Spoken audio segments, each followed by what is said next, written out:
Calling 1-888-9-TCM-SHOP.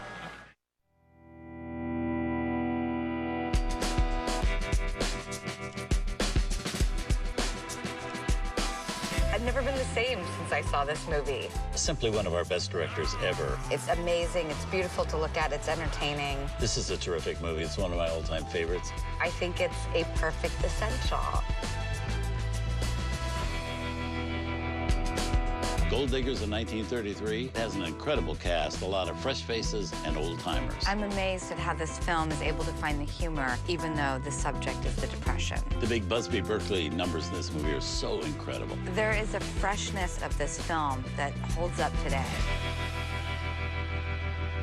We're in the money, oh, I'm on my honey. Let's let it, spend it, send it, rolling around. Well, I want to thank you because you brought the bandwagon to the table last year, and this year you brought Gold Diggers of 1933, and I loved it. Isn't it great? Yeah. I mean, it's so wacky. It's so wild.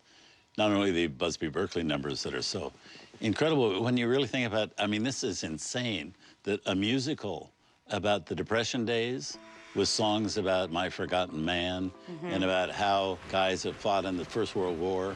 15 years later, we're now standing in bread lines, nobody feeding them. And that's a musical, and opens with Ginger Rogers, all dressed with coins and stuff, singing We're in the Money. I mean, it's so bizarre that you'd think anybody could get away with that, but that was the kind of thing that, you know, helped people in the Depression days. Well, you talked about this when we were speaking about another film, and I think it was when we were talking about the balance of comedy and drama in The Big Chill. And, you know, this film really sort of hits home from all the producers of these plays that they keep saying, we're going to make the Depression funny, and we're going to make them, you know, we're going to make them laugh about the Depression, and that humor was their way of not only dealing with it, but their way of helping people that came into the theater escape the depression of the Depression. Right, because there are so many movies, actually musicals in the 40s during the Second World War that totally ignored the war altogether. I mean, you'd never know there was a war on, the thinking then being that people that were going through the war, they wanted to get away from that when they went to the movies. So this takes the total opposite approach. Exactly. They're not ignoring the Depression going on outside, but they're kind of capitalizing on it. Exactly. But they do it so in a merry way, and you've got this wonderful cast. You've got a lot of the old-timers in the supporting roles, but then you got all these fresh faces, Ginger Rogers, Ruby Keeler, Dick Powell singing. Joan you got Blondell. Joan Blondell. I mean, these were just terrific people. Yeah. Some of the movies, when we watch them, you know, seem anachronistic. They're really set in their, you know, time capsule.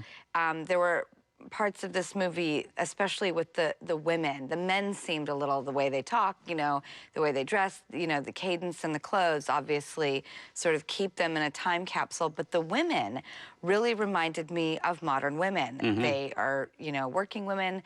They're, you know, they call them gold diggers, but a lot of the film is about them just passionately wanting a job. Right. It had a freshness and a relevance that just seems so true today. And they were smarter than the guys. Yeah. Well, they're playing the guys. Yes. And then, you know, the games are afoot in this movie. Yes. And great fun. Yeah. Yeah.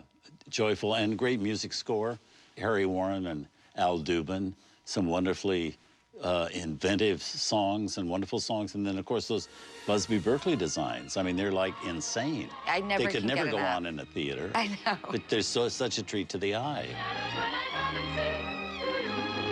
And kind of fun also because it was just before they really put teeth into the Hollywood production code, so they could get away with a lot of skin.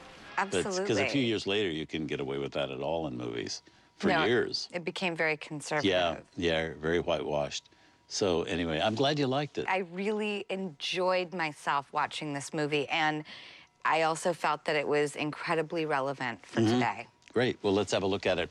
Here, directed by Mervyn LeRoy, great example of the brilliance of Busby Berkeley. From Warner Brothers, Gold Diggers in 1933.